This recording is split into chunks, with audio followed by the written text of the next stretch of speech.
Sa norte pa rin, nagpaabot ng tulong ang lokal ng pamahalaan ng isang bayan sa Ilocos Norte sa kanilang mga kababayang magsasaka at tricycle drivers na apektado ng mataas na presyo ng petrolyo.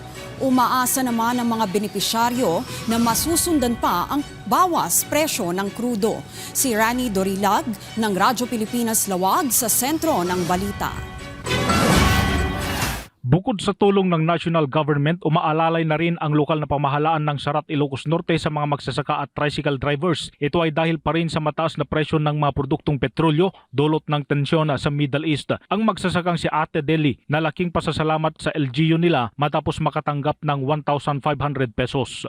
Maraming tulong po sa amin magsasaka itong ibigay na fuel subsidy dahil sa mahal ng gasolina ngayon, sir.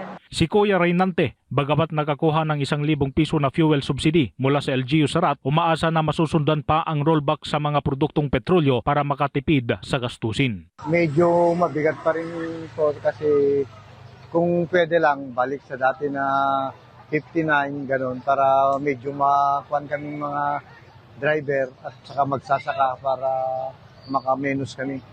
Paglilinaw naman ng lokal na pamahalaan, ang mga benepisyaryong driver na napasama sa listahan ay yung mga nakapag-renew na ng Mayor's Permit hanggang nitong Marso. Pagtitiyak pa ng LGU, hindi ito ang huling pagkakataon na magpapaabot sila ng ayuda para sa mga driver. Yung aming ginawang parameter dahil siyempre we have to reward yung mga nag-a-apply din po kaagad. Yung mga susunod po na nag-renew po na bago, na kaka-renew lang, is hindi naman po ito yung huli. Ang agarang pag-alalay ng LGU Sarat ay tugon sa utos ni Pangulong Ferdinand R. Marcos Jr. na protektahan ang kabuhayan ng mga magsasaka at tsuper mula sa epekto ng sigalot sa Middle East. Mula rito sa Ilocos Norte, para sa Integrated State Media, Rani Dorilag ng Radyo Pilipinas, Radyo Publiko.